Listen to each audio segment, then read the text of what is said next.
Namaskar. After discussing the various terminology used in the administrative law, one specific terminology I have taken for the separate class because it comes in a full question view.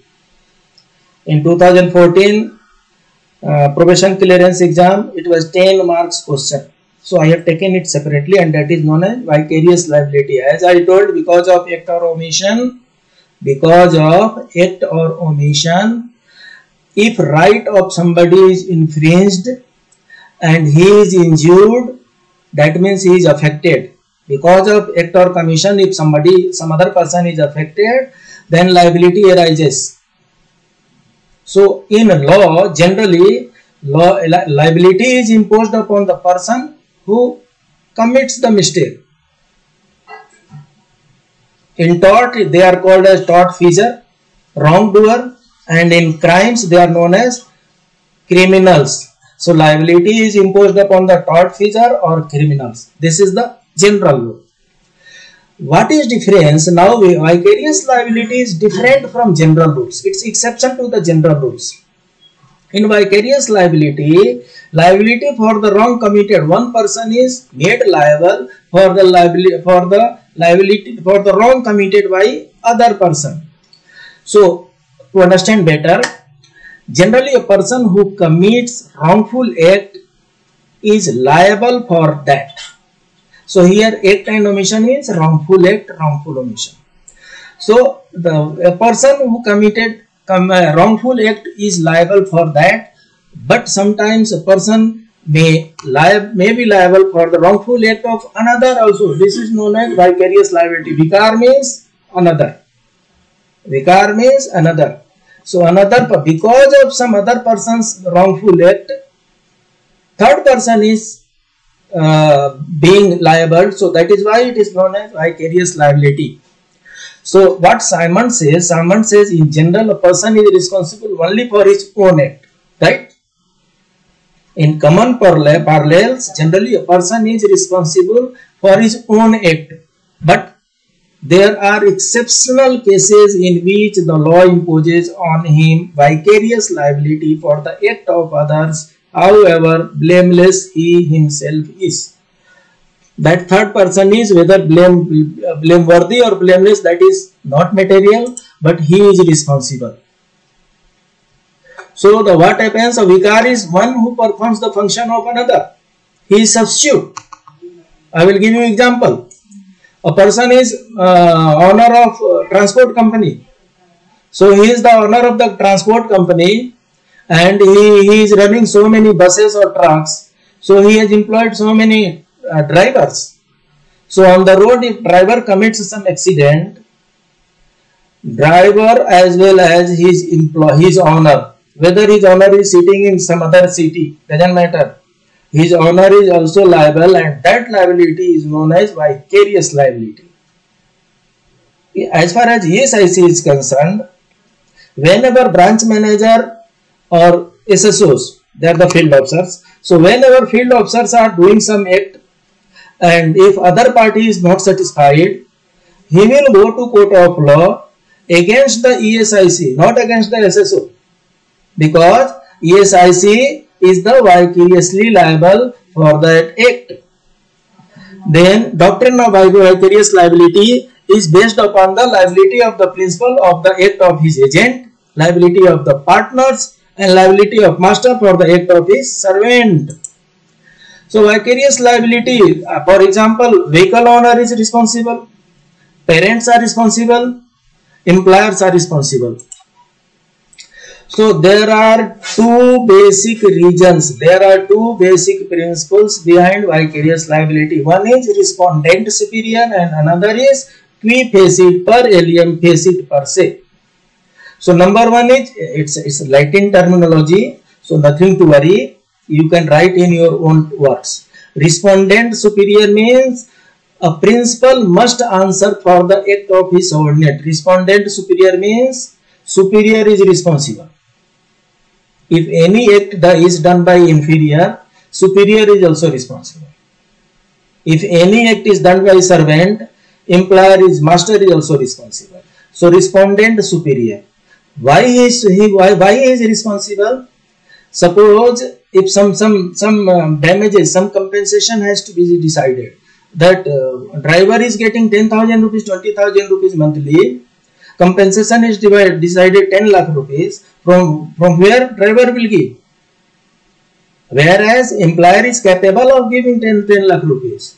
So to compensate that aggrieved person also, respondent superior rule comes into the picture. So superior is responsible for the wrongful act committed by his subordinate.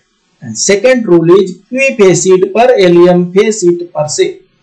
The meaning is, who he employs another person to do something does it himself. That means a person who takes the job from another person, one person who takes his job from the another person seems to do the job himself. That job seems to be done by the person himself. Since he is incapable of doing vast job, so he has employed so many persons, and these all persons are acting on his behalf. They all persons are working for his benefit. These all persons are working on his direction. These all persons are working under his control. So that is why master is responsible. So the person who takes the job from another, the person who takes his own job from the another is also responsible, and that is known as vicarious liability. Reasons are here given. The master has the deepest pocket, the wealth of a dependent, or the fact that he has access to resources so he can pay. Vicarious liability encourages accident prevention by giving an employer a financial interest. So in case of accident cases, employer can compensate. As the employer makes a profit from the activities of his employee, employee gets only salary. Remaining all profit goes to the employer. So he should also bear some losses that those activities causes. If you are getting benefited, you should be ready for little bit losses to be compensated also. If you enjoy fire, you should be ready to face smokes also. So the basic thing is, for vicarious liability, everywhere vicarious liability doesn't arise. For vicarious liability, there has to be relationship, some relationship between A and B. Some wrongful act has been done, and that wrongful act is done in connection with the work, in connection with the relationship. So it can be ratified by, it can be done by ratification, relationship, or abatement also. What are the essentials? The tort was committed by the servant, and the servant has committed the tort in the course of employment. If the two conditions are fulfilled, then master is also liable for servant's job, and that is known as vicarious liability. Vicarious liability deals with cases where one person is liable for the act of another. In field of tort, it is considered to be exception to general rule, and it is based upon the principle of qui facit per alium facit per se. It is based upon the principle that vicarious liability is respondent superior.